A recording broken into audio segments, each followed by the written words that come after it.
I'm not sure I can hold it together. It's like Gordon says, what do you say? What do you? First, I'd like to thank everybody for being here. This happened way too soon. So, it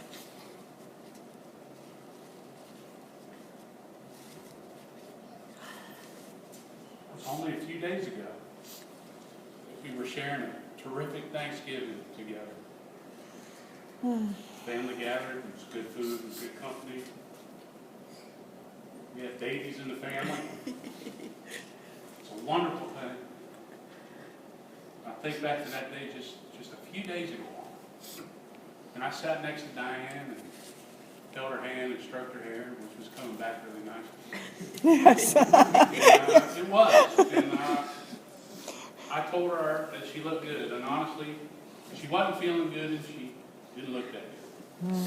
Although, in my heart, when I think about her, I always see the same beautiful young woman that I knew my entire life.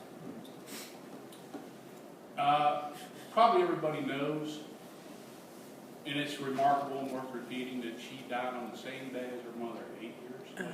Mm-hmm. And to this day, 8 years later, here we are again as a family. And yeah, what do you say? What do you do? Well, you might look at me and say, oh, well, look at this guy, too bad for him. Diane never said that. Amen. She never felt that. Amen. She knew I was just fine. She always wanted to make sure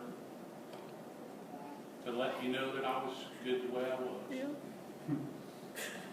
And that's important. There's so many things that I want to say that I won't be able to say. It takes too much time. But I want to try and break it down. Somewhere in the family archives, there's a motion picture. Granddad used to take some great movies. And if any of you are old enough, you remember it, you come in and there's that wand with all those big lights on it, comes in, everybody's like, oh man. You know, the women are hiding and trying to fix their hair. The kids will make faces or act like they're picking a bird or something. But there's this one special piece of film somewhere in the archives. I was a little baby, and we were talking about it at Diane's bedside when we were all around her, trying to let her know as she lay there, getting ready to die.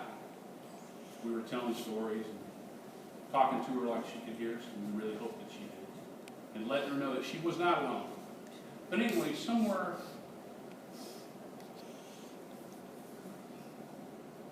in our family archives, there's pictures, motion pictures of her and I when I was just a baby. And we grew up together. Mom had me when she was really young. We grew up together. She was more like a sister, my older sister, just like Doug's like my older brother. And again, you might look at me and say, too bad. Well, I'm a member of this family. Terrific, beautiful, loving family. And I'm very fortunate man. But anyway, to get back to my point, there's a picture of her when I was a baby. She's holding me up. We had this, Grandma had this towel rack. We'd swing out and for drying dish towels. And you guys heard this story just the other day. And Diane would hold me up and let me grab onto it, and then pull her hands away, and I would be just laughing and kicking, and she's behind me with her hands right like this, ready to catch me. And everybody's like, oh, and she's laughing, and I'm smiling, and we're having a good time. And that's the way she always was to me. She was right there behind me. When I didn't feel her embrace, I knew it was right there. If I needed it, it was right there. And I don't know if this is appropriate, but I'd like everybody, if you can stand for just a second. And what I'd like you to do is stand up, and those of you who's hard to, don't bother. But what I'd like you to do is, I'd like you, either in pairs or as a group, I want you to embrace each other. Close your eyes and imagine that this is Diane giving you one more hug.